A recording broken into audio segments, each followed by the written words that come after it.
you everyone for coming tonight. It's not easy coming out on a bit of a cold night, but thank you very much indeed for coming and listening to this story. 15 years had passed, and there I was walking down Swanson Street. A couple of hundred people in front, a couple of hundred people behind, rain pouring down the first day that they had rain for 9 months in Melbourne. Walking past the Flinders Street station, loudspeakers blaring away, flags flapping, trams pulling up next to me, 8 camels behind me, walking through the CBD of Melbourne. Continuing on, walking alongside a tram, going past the monument to Burke and Wills. As I'm walking past the monument to Burke and Wills, I'm looking at them with a tear in my eye, thinking, gee, I know what country they died in. How horrible. But I've made it. I've succeeded in a dream 15 years ago that I had. A dream that took me across Australia. A dream that has now been etched into the Children First Foundation history. How did I end up in that? How on earth did I end up here, right now, in the corner of Collins Street and Swanson Street, police directing traffic? There's the monument, there's the town hall. Oh, I remember the town hall. I used to play my violin there. Yeah. Got 8 camels behind me. And we'd walked 6,500 kilometres, not ridden, walked. How did I end up there? Whatever happened to my dreams of owning a house somewhere in the suburbs and having the wife and the kids and the dog and cat and the bird and the mortgage to boot? Whatever happened to that? How did I end up here? I'm broke, I don't have any money, nothing left. But by gee, I had an experience that I can honestly say that very few people have ever had. How did I end up there? Pretty much my life was started off the same as everyone else. You know, I was born upside down naked, born at a very early age as well, in Melbourne. And I was raised in the suburbs, and I had a fantastic life. I went life-saving, and yes, as I mentioned, you know, I succeeded in various things. But how on earth did I end up doing something like this? Walking across Australia with a bunch of camels. Dreams. And that's all it was. It was a decision that I had made at a very critical time in my life, being the death of my mother. But yeah, life went on, and I was always a little bit different, I have to admit. I remember when Mum took my sister and myself to the Arts Gallery in Melbourne, and there was the first time I'd seen Aboriginal art. Who are these people? How did they live? How on earth do they get their food? You know, what were their songs about? What were their dances about? What was their culture? Was it one culture or was it many cultures? I could not find the answers. And at school, all throughout high school, all the teachers could tell me was that before Captain Cook, Aboriginal people inhabited the land. Well, what happened afterwards was another question. They couldn't answer. They didn't know. And I challenge it even today, try to find out about Aboriginal culture, history, songs, dances, spirituality. Very, very hard to find out the truth, because it's so indoctrinated into Western society now that a lot of the information's gone. So from that very early age, at 8 years old, that was a trigger point to lead me to think, well, I want to live in Arnhem. And the school that I went to was an interesting school. It's an all-boys school, and all those boys were going to be lawyers or doctors or surgeons or take over Dad's business, something like that. And I just wasn't interested. I seriously wasn't interested in fitting into a box in society somehow. I wanted experience. I wanted to live and find out about the world around us, because the world was something that I'm part of. And I realised that. So I went and did a teaching degree because the school counsellor, all of us boys had to go to the school counsellor to look at our career choices. And he had one of the easiest jobs, I have to admit. The boy would go in there and say, oh, I want to be a doctor, and go, ticky, ticky, ticky, here's your book list, this is your career path, off you go. Very easy. I go into his office and he says, well, what box in society are we going to fit you into? I opened up a map of Arnhem Land and said, I want to live there. He said, that's not a career choice. I said, it is to me. Well, after a few meetings with the school counsellor, he thought I was a bit mad, he said, teaching or nursing? So I went teaching. And teaching was great because it was a ticket to travel. So I ended up in Arnhem Land and ended up teaching on various places, communities, islands, etc. throughout Arnhem Land. And that took me elsewhere as well, throughout the desert, teaching, etc. Also took me overseas, not only teaching but lecturing. As mentioned, I did open up a language school in the slums there in Jakarta, which I've got yet another plan for Jakarta as well for the future. But that's more dreams, more dreams. And here I was walking around camels down Swanston Street. Mind blows me away. So yeah, I was living life and I was, lecturing, and by the time I got to lecturing on the Gold Coast and having a great time, didn't have to actually work that much because the money was good, so I decided I'd only work part-time. And yeah, I was having a great time. I was surfing, I was riding a motorbike up in the hills and going bushwalking as well, a lot. And then my sister was getting married over in Greece. And over there, because she met someone and it was all very rosy and very nice, and my parents were leaving Melbourne to go to Greece for the wedding. So I was leaving the Gold Coast to go down to Melbourne to look after the family home. Well, the night before leaving, I get this text message on the old brick that I owned at that time. And ring Greece immediately. So I rang. And there was Dad on the phone. And he said, Mum's had a stroke on the plane. And at the tarmac, when they lifted her down, she raised up from the trolley and she said, I don't feel a thing. And with that she went into a coma. So of course I drove down to Melbourne, and the interesting thing was on everything inside the house, everything, the television, the washing machine, the toilet, the whole works, there were sticky notes of how to use everything. It was like Mum knew, and she was going. So I organised the funeral.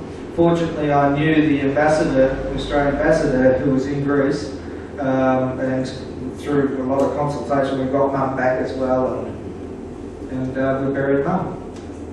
And it was at her funeral when there were just hundreds of people at her funeral. I didn't even know that Mum knew so many people. And I thought, who was this woman? Oh, she was my mother. And I loved her dearly. We had this amazing relationship, her and I, as only a son and a mother could. But who was she? Who were all these people?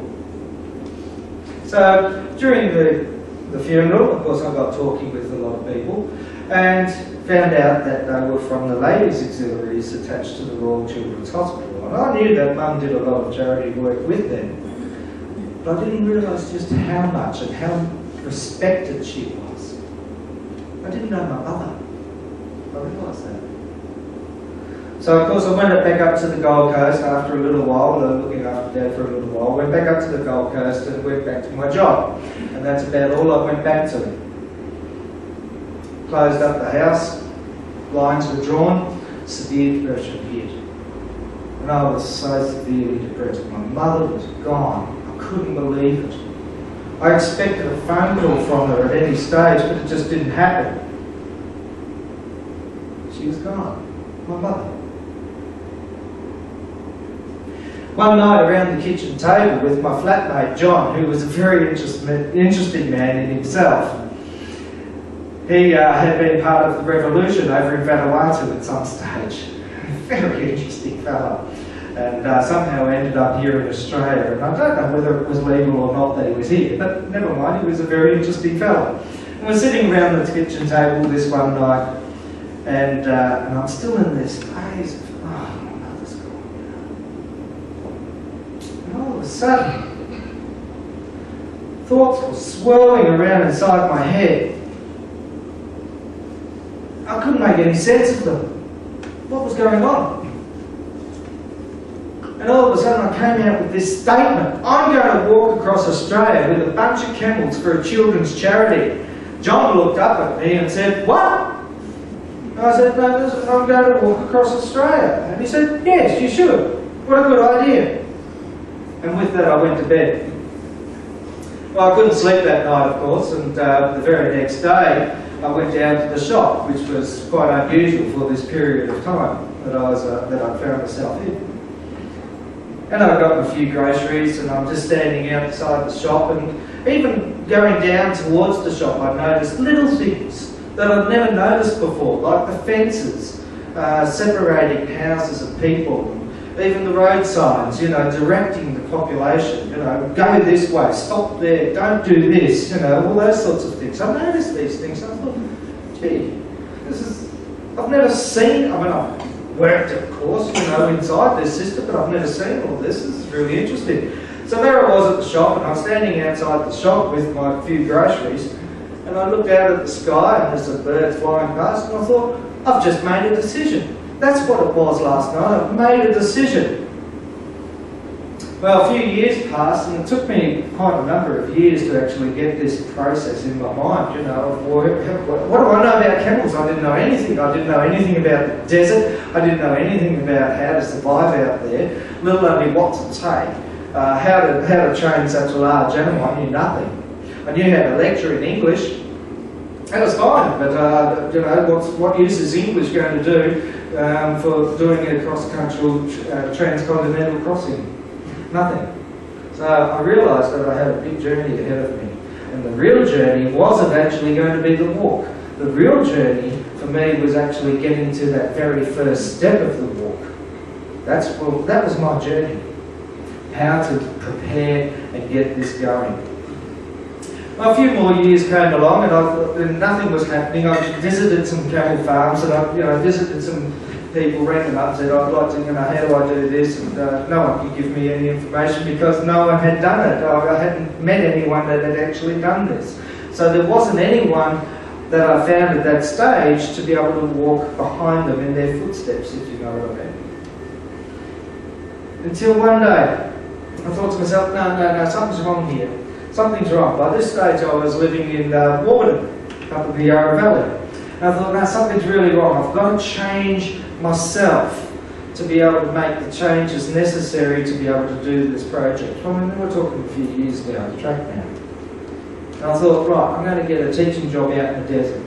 So I applied to Western Australian Education Department, and then I ended up in a place called Warracoona, which is about 120 kilometres west of the Northern Territory, Western Australian border. So if you go from Ayers Rock, you do your 5 hours driving, and then you've got another 120 kilometres. So it's really out there, out in the Gibson Desert. And of course I told all the kids out there, I said, I'm really wanting to do this expedition, etc., etc. And they were great to work with, these kids. They were really terrific. And one day the kids came into the school and said, baby camel in the community, baby camel, rustle, baby camel. So I went round to this chap's house, and sure enough, he's this little baby camel. Cutest little thing, scouring like crazy. And camp dogs are just sitting over there thinking, only a few more days. And this little baby camel. And I said to the bloke, I said, what sort of milk are you feeding this baby camel? And he said, oh, that sunshine milk you buy in the shop there. And I said, no, yeah, that's cow's milk, but, need non-lactose. And he said, yeah. So anyway, I paid $30 for this little baby camel. And got my dog lead, put it around her neck, and she straight away stood up and said, come on, let's go, Russ, come on. She was a funny little fella. She had a pug nose, and she almost looked like Megawati Sukarno Putri, the ex-president of Indonesia. So of course I called her Megawati Sukarno Putri. That was her original name. But the community couldn't say Megawati Sukarno Putri, so I called her Megs. So anyway, Megs and I had no idea what I was doing with Megs, but we had a great time. And we'd go for walks, me, the dog, and the pet kangaroo that I picked up by that stage. as you do. And we'd go for walks and camping and all sorts of things, and I just did not know what I was doing. I couldn't understand her psyche. I couldn't understand why she did certain things and why she wasn't, doing the things I want her to do and all sorts of things. It's a very different animal to what I was used to. So, to cut a long story short, I ended up getting a transfer up to the Kimberley.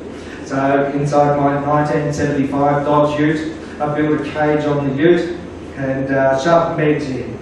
And off we went. Bang! Down to Kalgoorlie, where I was going to stay for a couple of days with a friend of mine who I'd actually shared a house with in Arnhem Land. While we were in Arnhem Land, he and I, we used to have this bit of a competition of the type of pets we could bring home. So, he'd bring home a snake. I'd say, yeah, that's not bad, yeah, a little pet snake, yeah. And we'd always let these animals go like that. And then I'd bring home an echidna one weekend, and he'd say, oh yeah, an echidna. Trust me, the echidna's not a good pet. Not a good pet. He actually pushed out the wall behind the toilet. And being a government house, I don't know what's happened here. No idea. What's the ground earthquakes, stones. And then he'd bring home a tawny frog-mouthed owl, and he'd just sit there until he died. And then there was a couple of other pets, and one time he brought home a crocodile, and I'm asleep, and he'd been out camping with some of the locals, and he said, hey Ross, wake up! He shoves this crocodile right inside my face, and he says, what do you want me to do with it? It's your new pet! And I said, I don't know, stick it in the bath. So of course the next day, being Monday, was the day I'm going to go to work. Of course I'm running late. Open up the shower, go, oh bloody hell, crocodile. Oh God, what am I going to do with this thing? Oh God, okay, so I picked it up, put it in the outside laundry inside the washing machine. I thought, I'll deal with it at lunchtime. Well, anyway, it came lunchtime, I came home, and the lid had been prized open and the crocodile had escaped. So I yelled out to Eric, my next door neighbour, Eric Mara Willie, fantastic family, Aboriginal family. I said, hey Erica, have you seen that crocodile that I had in the washing machine? He said, yeah, he'd be walking down that towards the shop there, no? Oh, right, okay. Anyone seen him since then? Nah, he's gone now. Who knows where he's gone?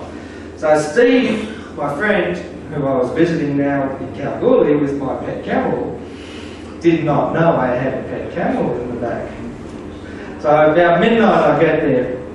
And I said, Steve, you're going to help me with your new pet. And so I wake him up, get him outside, he takes one look at the camel in the back, and she's just sitting there, and he goes, hey Russ, that competition, you've just won.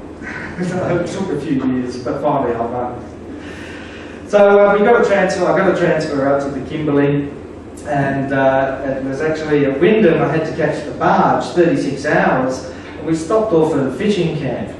And it so happened that someone at that fishing camp had seen the camel inside the back of the ute and had taken a photo, and that ended up in the front, what was it, in the middle pages of the, remember the Australasian Post magazine? I don't know if they're still got that. But, yeah, somehow it ended up there of how teachers move their pet camels around the Kimberleys. So, yeah, Megs was already a star. And we spent a year there in the Kimberleys, and it was great. I mean, the pet kangaroo had already been eaten by a camp dog somewhere in the desert, so that was a bit unfortunate. So I only had the dog and the kangaroo, the dog and the camel. And yeah, we'd go camping, we'd go exploring, etc. And by this stage, little old me, she was getting a bit big, and I was able to put a bit of a pack on her. Still didn't understand where she came from, how her thinking was, but my thought was, here is my first camel for this cross-country expedition. That was my first thought, and I knew full well that I would still be able to do it. I'd already got to that stage. Step one camel. Okay, don't know what I'm doing, but step one. Then I ended up leaving education and went over to Darwin. So by this stage I had to buy a horse block because Megs was too big for the 1975 Dodge Ute, and we drove to Darwin. Unfortunately, Megs broke a leg. To cut a very long story short, she broke a leg. The farmer who I had her on her property he rang me up and said, I think your camel's broken its leg, but you might have check this out.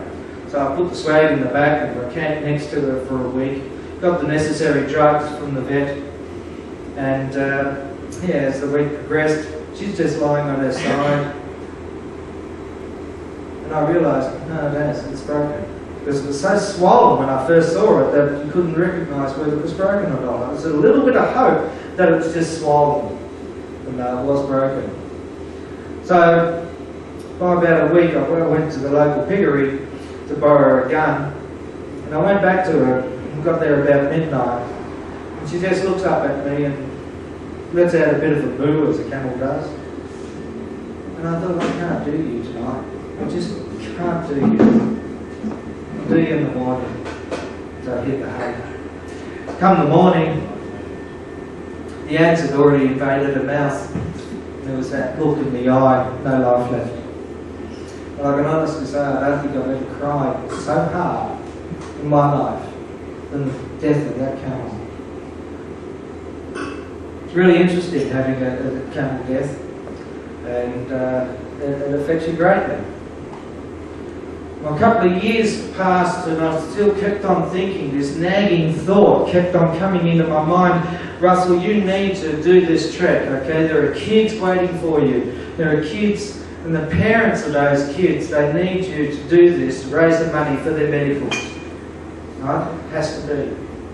One day, surfing on the internet, I found this chap in South Australia, Phil G's his name, and he had this course called a wild camel handling course. Have you ever heard of anything like it? Try finding that in TAFE. So I gave him a call, and I wanted to sound very serious. And then, now, I know full well that now being a cameleer now, you get many people who have got big dreams, who ring you or try to get information, you know, on how to go about it. And I was probably another one to him. But anyway, I went down and did the course and ended up with two camels, Taggles and Neddy. Neddy, I'm not sure where Neddy's name came from, but I do know that Taggles was named after my very first teddy bear. And he looked a bit like my very first teddy bear. He didn't look like Megalwati at all. I love Taggles. So the next year, by this stage, I'm tour guiding in Kakadu, and SARS had hit, and the Bali bombings, and tourism was whaled down. I had a subcontract business taking people into Kakadu and Litchfield and other places around the top end. And business was bad. I had to ring Phil. Phil, I can't make it, man. I just can't do it. You know, there's just no money around as far as tourism goes. He said, that's okay. We'll just transfer your deposit to the next year. I thought, that's smart business to start with. So I came the next year, and by this stage I'd met a travelling partner, Roz, who came on this expedition across Australia. And we went down and did the course again, and got two more camels. Jack, named after my uncle, and Coco, who's a black camel, was a lovely black camel, very fluffy camel. Phil said, hey Russell, I want to get out of tourism, I'm sick of it. You know, I really am. I'm sick of being away from the family and all this sort of stuff. And I just want to get out. I want to go into policy making for the feral herd of what to do with camels in Australia. And he said, will you take over my business? And I said, well, Phil, I'm not sure how to go about this. I don't have enough skills. I don't have enough knowledge and all that sort of thing. So if you can help me with gaining knowledge and skills, then I'll help you with your business. How's that for a deal?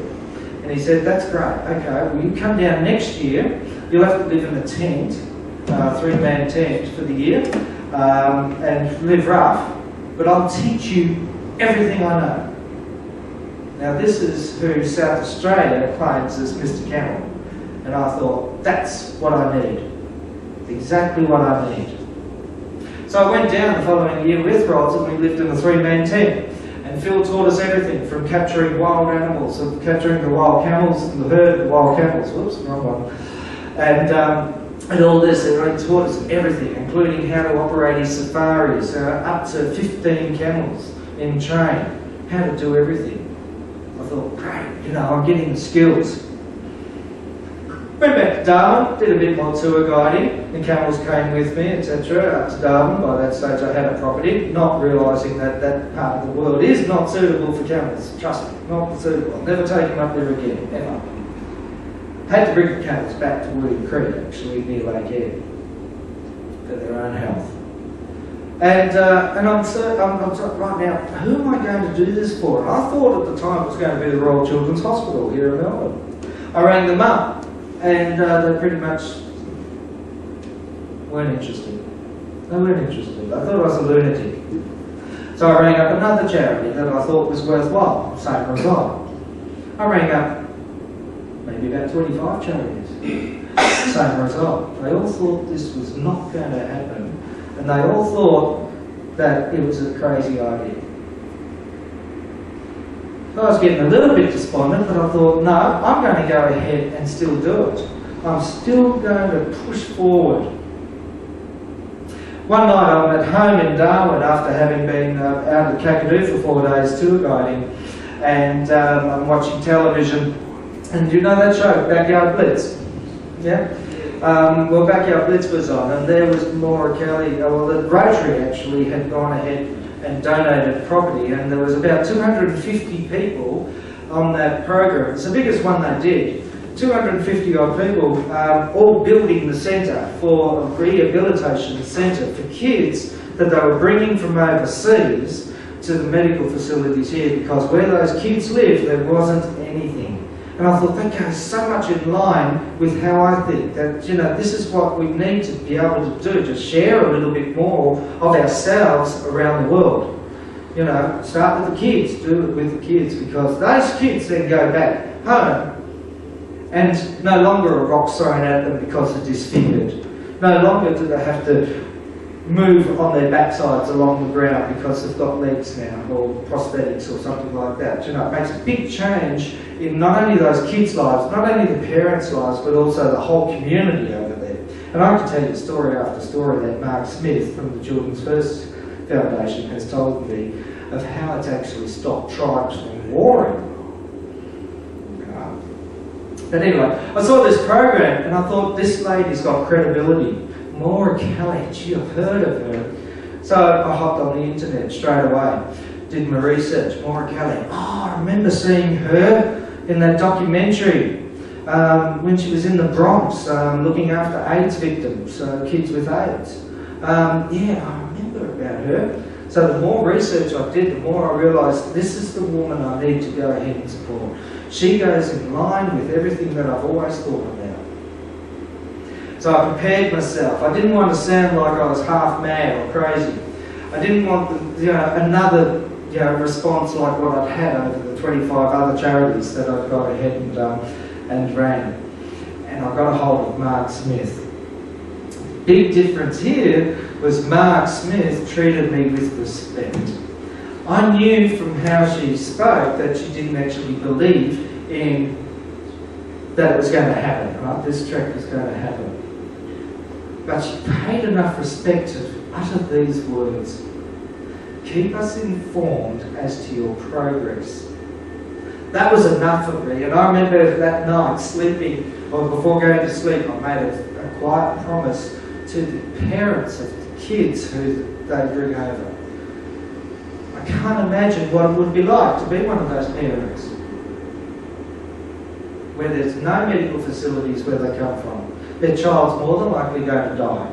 A horrible death too, without those facilities. So the next morning I rang up Mark and I said, "G'day, my name's Russell, how you going? I've got this idea and I've got a couple of camels and I want to walk across Australia to raise money and awareness for your foundation." And it was pretty much like that, and we got talking and the words that she used, so it was really, really good. So yeah, I made that promise, I remember that. So I was already on this program. I found Maura and I was convicted. There was no doubt about it. This was what I was going to do. It didn't matter about the hurdles. I knew of some of the hurdles. Phil had taught me some of the hurdles that I was going to overcome. But there were so many more that came my way that I didn't expect. One was I was nearly about to lose my house because I just couldn't keep the payments going. You know, the tour guiding, I mean, it's a great lifestyle, but you don't actually earn a great deal of money tour guiding, and the mortgage was higher than what I, had planned for. So that was another hurdle, and I had many, many hurdles to overcome. But I've made this promise to Maura. Why Maura? Okay, because she has that philosophy that I fully empower myself with as well, to transform the lives of children who need us most, by giving hope, exceptional care, and pathways to a brighter future. And when you think about the hundreds of children that have gone through the Children's First Foundation system, you realise that that's exactly what they do. Children such as Ojra from Fiji. Now this little fellow, I mean, he was burnt. He was destined for a life of being teased and, ridiculed.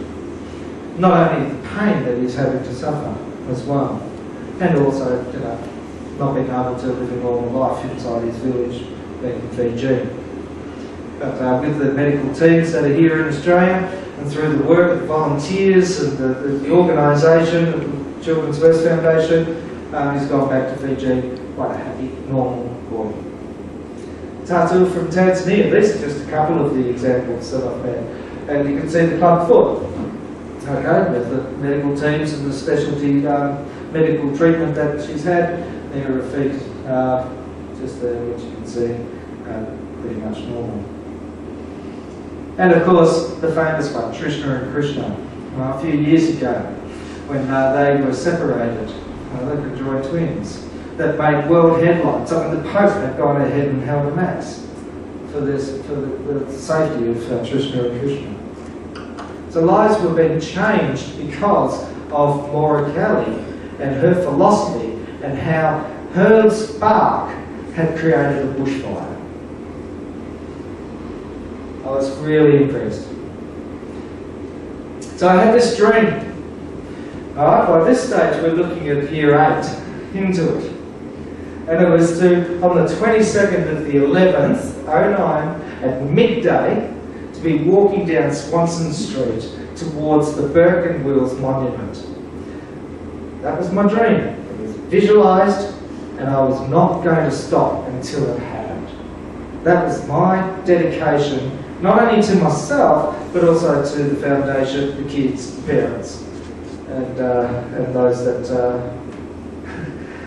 didn't believe me too. Okay, so I was about time to have a life with camels. So Phil taught us how to capture wild camels, and this herd here is about 400 strong around the Lake Eyre region, and that's where I lived in the tent with Ross. We both lived in tents, and we captured this wild herd. Then we had to select our camels. Okay, so you go through all 400, see which ones you want to train. Now all camels can be trained, but some camels can be trained easier than others. And Phil actually taught us which camels these were. So yeah, eventually we ended up with 8 camels to walk across Australia. But the camels had to get used to everything. And at William Creek, everything is exactly what we didn't have. At William Creek, we raised the population from 5 to 7. But I've never seen a place more political in my entire life. It was outrageous, but a great time.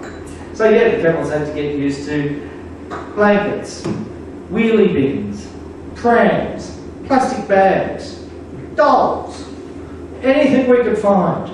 We went to the rubbish tip and found all sorts of stuff, and any time we had them in the yard, we would go ahead and put these in the yard, just for the camels to get used to things. I rode my motorbike around these yards for 4 days, just so they got used to a motorbike. So, yeah, the camels had to learn a lot. Eventually we were ready. And we started walking from William Creek to Alice Springs. Alice Springs was important because that's where we found someone who knew how to build saddles. Right? You can't go to a shop and buy camel gear because there's just not the call for it. There's only about 50 cameleers in Australia, to be honest, and they're very protective of their gear and very protective of their camels and their knowledge and their skill. And I can understand that now, being a cameleer. So we started walking. It was 750 odd kilometres. It took us 7 weeks. But that was a nice training session for the camels. And you can see, like, the young ones. I mean, these are fairly young camels. There's Wabi. He's unfortunately not with us. That's Yuko. Yuko's as silly as a wheel. Jack, Barchi, is that Taggles? Coco, Nettie, and Charlie somewhere. Charlie's hiding. So there was our 8.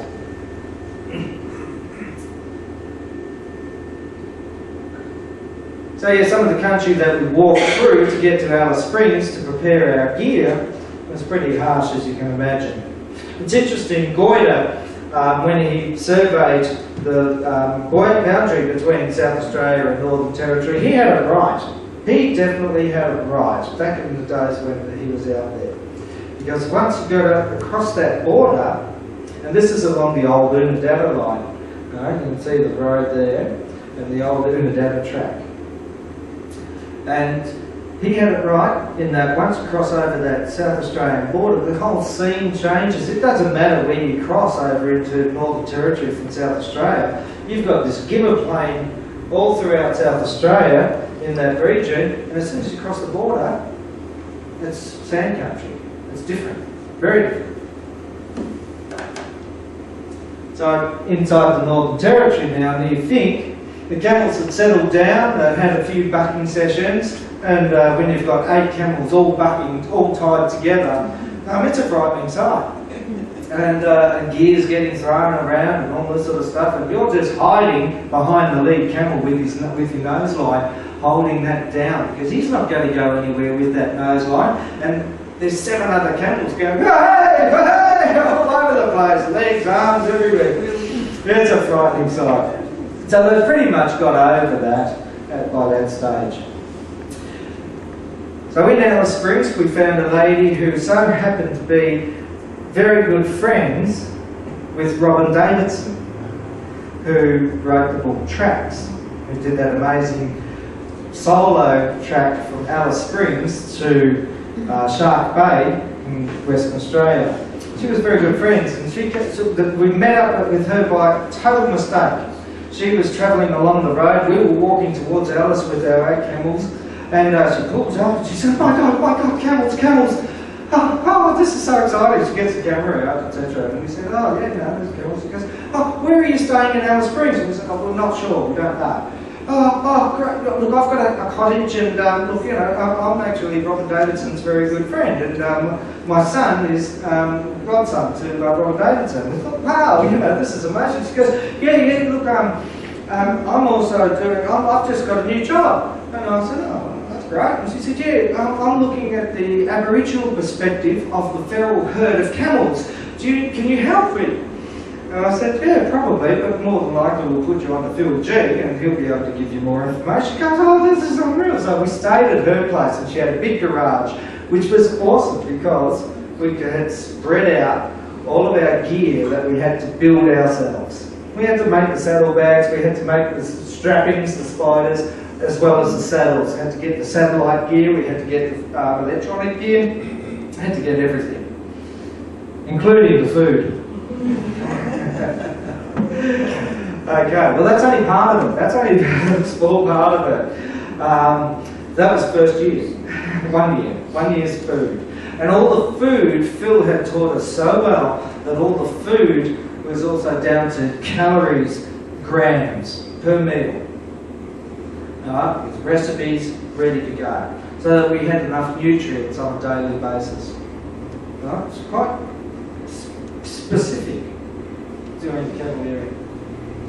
So we trucked the camels up to, it was to be Darwin, but Darwin was too wet for that wet season. And the reason why I chose, no, we're not going to leave from Darwin, much to the disgust of the Northern Territory government, because they wanted to use it for promotional material. was because up in the top edge there's this bug called Melioidosis. It's a soil-borne bug, and in the wet season it comes up the soil. And about 12 people a year die from melioidosis, and the secondary infection is pneumonia. And Darwin was just too wet, and I made a decision. I did not want dead camels before we started this. When they were my friends by this stage, I learnt their psyche. And both Roz and I were very much in love with our camels. So we left from Catherine. And the day finally arrived. We trained the camels into their saddles. We got all the water ready. We got everything ready. We've even written out our wills. This was actually put on air by Southern Cross Television. $45,000 I managed to get from sponsorship from Southern Cross Television of an ad for the 2 years that the trek was going to take. About 2 years, 8 camels, over 6,000 kilometres of roads, bushes, deserts. The Darwin to Melbourne Thank You Camel Expedition. Finding those who can say thank you to the Children First Foundation, who help children with serious illness and their carers. Check out where the team is now, show your support, and help the children. The expedition is not possible without everyone's contribution. Thank you. Proudly supported by Southern Cross Television and these supporters. And now, where do I go?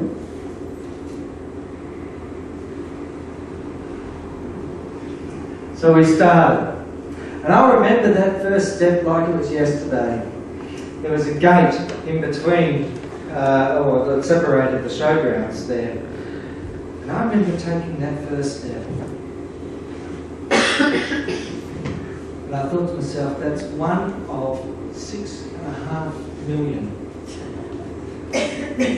that's planned steps. But not only that, I was so happy that I've done that 13 years. So many things have happened, of which case I describe inside the book, Camelman Dreaming, that I certainly didn't expect. And it's amazing when you ask, when your purpose in life, I believe, when your purpose in life is just and is good, wholesome, and for the good of mankind, it's amazing what you can receive to help you along your journey to make things happen. I have no doubt about that at all now. So we started along our journey, walking along the Northern Highway, going through the Victoria River region. This is not camel country. The camel's actually, one camel, Barchi, actually caught melioidosis and had actually got the secondary infection of pneumonia. Of course, we rang the vet down in Port Augusta, who's camel friendly. Very hard to find a vet who's camel friendly. And he'd set up the drugs. So we were treating him as we were walking. We couldn't stop. But even in this sort of country, we've only got spear grass. There's no food for the camels. Right? I'm very worried, and I've forgotten about this. I didn't realise that they wouldn't eat a lot of these plants. And even walking along the verge of the road, where they'd gone ahead and cut the grass, that was really slippery. We managed about 8.5 kilometres on average per day. I'd planned for about 25. So we'd had sick camels that had held us up, and we'd had this walking that was so difficult, but also the heat of the tropics. And I don't know if anyone been to the tropics at all?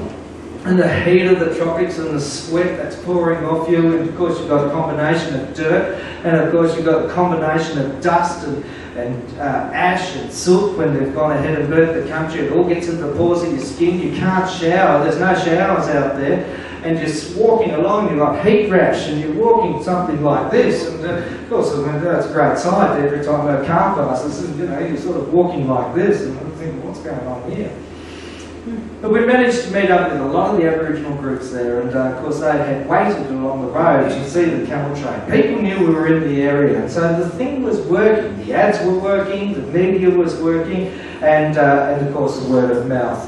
One of the Aboriginal communities that waited out there along the road for the whole day, the kids all had a $2 coin each for the foundation.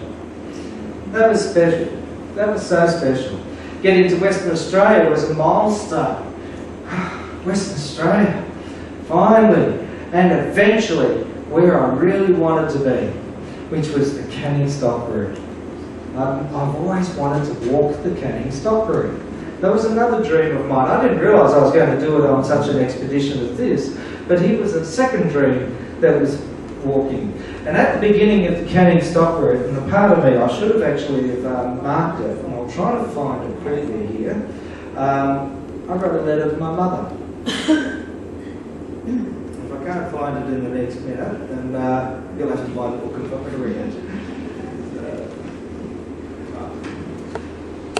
But I wrote a letter to my mother, as if she was alive, of course, because it was because of her why I was there and doing what I was doing.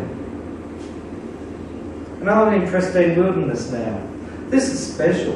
We're going through country where we can't see any evidence of introduced species of animals or plants. This is exactly as God had made the country. Exactly the same. And it was heaven. And I fully understand now why the Aboriginal elders who I've met along the way and have worked with all of these years talk about their heaven, talk about their paradise. And this was my home now. I had effectively, and Roz as well, we had effectively gone ahead and removed ourselves from mainstream society and from the rest of the world. So we were now in a very unique position whereby we were able to look from the outside to the rest of the world. Does that make sense? Because all we had was pristine wilderness around us. No evidence whatsoever of mankind, except for what we had with us. So it got me thinking, it got me dreaming about what the rest of the world was doing. What was the world doing? How are we treating our planet? How are we treating each other? How are we doing it? Such short-term gain for what? With bigger houses? Alright? 4 people live in such a thing like that? that'd be lovely. I wouldn't mind it myself, but when you think about the resources of what we actually do somewhere else to be able to create that, it got me thinking, is this right? Is this the way we've really meant to live? Is this the way that we're meant to be? What was here beforehand? The pristine wilderness that I'm now living in, thinking about where I've come from in suburbia, what was there beforehand? And how are people being treated on the planet? There's so much injustice and there's so much imbalance that really I'm starting to think along the way that this is unacceptable now. We've been living like this for thousands of years, where it's unacceptable when people haven't got an equal share. We create our big towers, we glorify ourselves almost, and yet the cost of that is enormous. The pollution, the cars, the stress, the everything that goes with it. And I'm just thinking, no, we can do better than this. We are intelligent. But here I am living in my paradise.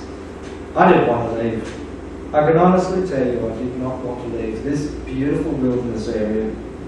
It's very uncomplicated and yet very sophisticated. June after June.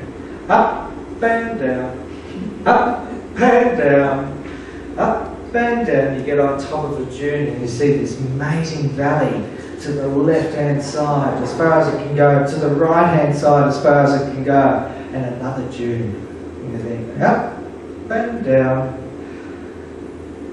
But of course it wasn't without its dangers. Bull camels, when they're in rut, they're killers. And they'll look at me as the alpha camel and will try to kill me to get my boys and steal them. So they'll come charging. When you've got nearly a ton of meat, raw meat, furious raw meat charging at you, you take evasive action pretty quickly. So the rifle was never away from me. I always either carried it or I slept with it, because that's day or night. They'd come into your camp of a night time and try to steal your camels, try to stomp you, whatever. And of course we also had poison bush poisoning, and the camel, 3 camels nearly lost their lives. We had to wait 3 weeks in one location and try to manage the other camels while these other 3 got better. It was lucky they lived. They got poisoned by a bush called granulosis, gyrostemon granulosis, and it has calcium cyanide in it. And you can imagine what the animal would look like as it's been poisoned by this bush. Coming across now, we're coming through a lot of the communities, and at this particular location, it's a community called Kirakura. Kirakura is one of the most isolated places on the planet. In fact, it's the 2nd most isolated and remote community in the world. And yet I knew some of these kids from my teaching days at Warrakuna, because they travel a lot. Came across wild herds of camels. By this stage, the bull camels had come out of rut, and so they were quite safe. And when you came across a herd like this, and you can see just here, there's a little baby camel, you know full well that you're safe. Alright, the bull camel will actually go ahead and gather up all of the cows and take them away. Alright, he's protecting his herd. Smart bull. Getting towards Alice Springs. By this stage, we've reached 51.9 in the shade. And we were only 1 day away from getting to Alice Springs. My mind at this stage, after a whole year of tracking, was KFC. All I want is KFC. All I want, pizza, KFC, Coca-Cola. It was like a madman. The clouds came in and the rain hit. 1 day away. We had to wait 3 days before getting to Alice Springs. So level of frustration. But finally we arrived at Alice Springs. And we had to get our lives back into order to be able to go ahead and get enough money for the 2nd year. But nothing was going to stop us. We knew full well that we had to do it. So the 2nd year came along, and our friends joined us as we walked through the gap in Alice Springs along the Todd River. And we were back out in paradise, just like that, after spending a couple of months waiting in Alice Springs. Back into our paradise, back alone. No matter where you looked, in 360 degrees, you couldn't see anyone. You couldn't see a building, you couldn't see anything, except for nature. So different to any other area around the world that I could think of. When I'm thinking, lying back there in the swag, and I think, what's the rest of the world doing? You know, how are other people living? Well, refugees. There we go, perfect example. Crowded up, not through their own fault, but often through the fault of other people in conflict because of greed. This is quite a sad photo. This one I actually took in America once when I was over there. And these were actually war veterans who'd come back from Iraq and couldn't cope with society anymore. Over in Indonesia, in Africa, kids are going to have no chance whatsoever. And yet we can do it because we do have enough resources and we do have enough energy, I believe, inside the world to be able to make a difference, whereby kids are no longer in slavery, where kids don't have to go ahead and become refugees and hide behind bars because that's all there is to it. I mean, you know, the amount of war children that are now involved in politics, you know, and yet they don't know what the politics are all about. They're muscled into having to be in armies and kill people. It's unacceptable. And this is my dream, that we can do better. So that, yeah, we can actually live well. All of us. We don't have to accept this any longer. Where education is all over the place rather than no education. We do have the resources. Oh, look, honey, but most of society's not thinking like this. I've got to remember this. Most of society, oh, honey, come quick. I think she's going to win the car. I really do. Come quick. No, get off the show. Survivor or whatever it is, you know. When you think about a lot of people, I mean, they're not really a lot of people are very quite happy just puddling along, and they go ahead and watch shows, etc., and go back to work the next day, etc. And yet all of this is happening around the world. We can do better, and I do dream of a better world. And this is the thoughts that I had as I'm lying in the swag. That the world is one, that we don't have to accept what we've been told. We've tried to set up organisations such as the United Nations to be able to solve our world problems. And yet the leaders of these countries are part of this, making decisions, and yet these are the same countries that are involved in the heart of the problem. Well, that was a real threat not so long ago. Probably still is over in North Korea. Who knows? But yeah, it's unacceptable. We don't have to live this way any longer. This actually interested me. I read these facts in a newspaper way out near Kirakura, because some contractors had come along the road, and I received a newspaper. The first newspaper I'd seen for 4 months. And the facts were 1,735 billion on a war spent in 2012, and yet 135 billion spent to eradicate poverty. Now, it's unacceptable. We can do it. So we don't have to have all of this unrest anymore for the wealthy few, so that they can go shopping and spend up big when other people are starving to death. We don't have to accept it.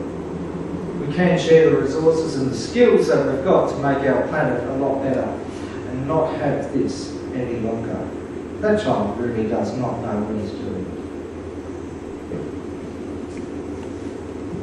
So coming towards Melbourne, getting closer and closer, caught up in dust storms. School kids came, of course, and along the way we had many school groups come and meet up with the camels, and I'll tell them all about the expedition and the whole purpose and the reasons why I'm doing it, more to the point. I'm getting closer and closer to Melbourne, and I can feel getting closed in from that wide expanse where I was doing all of my dreams and hoping for the better world and looking at the world from a different angle. Closer and closer to Melbourne, and eventually reaching Frankston, where the CFA had gone ahead and escorted us from Healesville, and eventually reaching the beach. This is more water than what the camels had ever gone ahead and seen in their life. That was the end of the transcontinental side of things. But now, we'd had word from Mark Smith and Trishna and Krishna were going to be separated after all these years of many, many operations. What if it didn't work? What if the kids died? And here we were about to walk to the hospital where Maura was with the girls about to have their operation.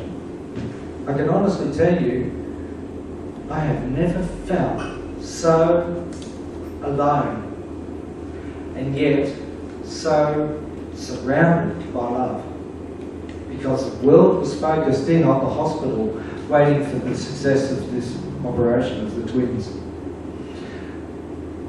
Getting closer, here we are in Fitzroy Street, and the police were fantastic. They stopped the traffic, they made a wonderful route for us to go through. We managed to camp along the way, along the bay, and at Melbourne Grammar, opposite the shrine, we managed to camp at Melbourne Grammar. And that photo there, I know full well, we're never going to see that again. Never ever going to see camels inside Melbourne ever again. And then the day arrived. My image was there. 15 years had passed. And there's that image, and I'm doing it. I could not believe it.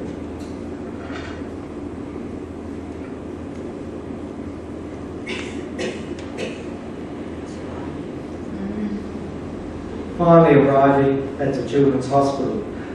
The twins had already had their operation. It had been a success. They weren't out of danger, but it had been a success. And Maura came down, and yeah, it was a very, very emotional time, there's no question. We continued on to Kilmore, where the farm was. That took another week. I would have thought we'd had enough by then. But in that photo itself, and I've described this in the book right at the end, this photo actually means a lot to me. And the reason is because this boy, Christian, had followed us the entire journey. We kept on riding, and we kept on following on a map of where we are, and he's holding on to Jack.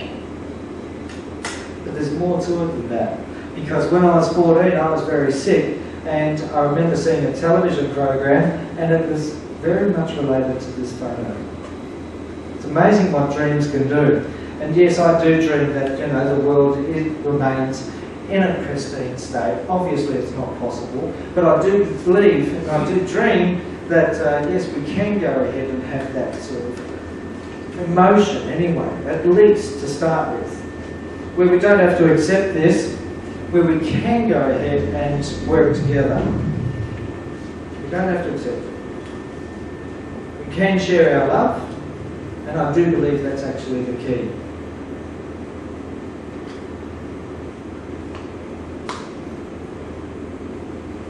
What sort of world can we have? We have the ability.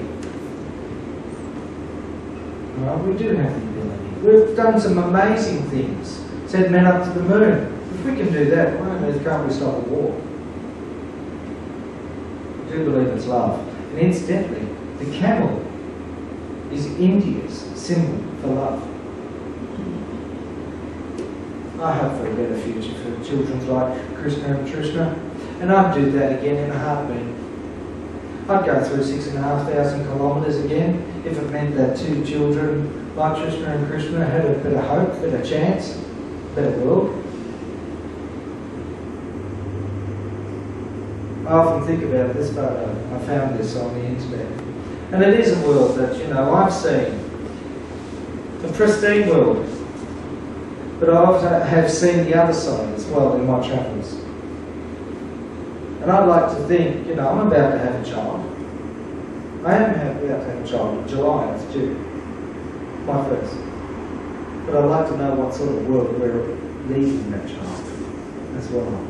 I hope to say to that child, welcome to the world of love, where everyone has a chance, and where everyone has hope. Ladies and gentlemen, Camelman Dreaming has been 15 years, but it continues. Mainly because I know full well that some of the things that have happened during that journey are going to continue on and help other children. You very much need like Trishna and Krishna. Thank you very much for listening.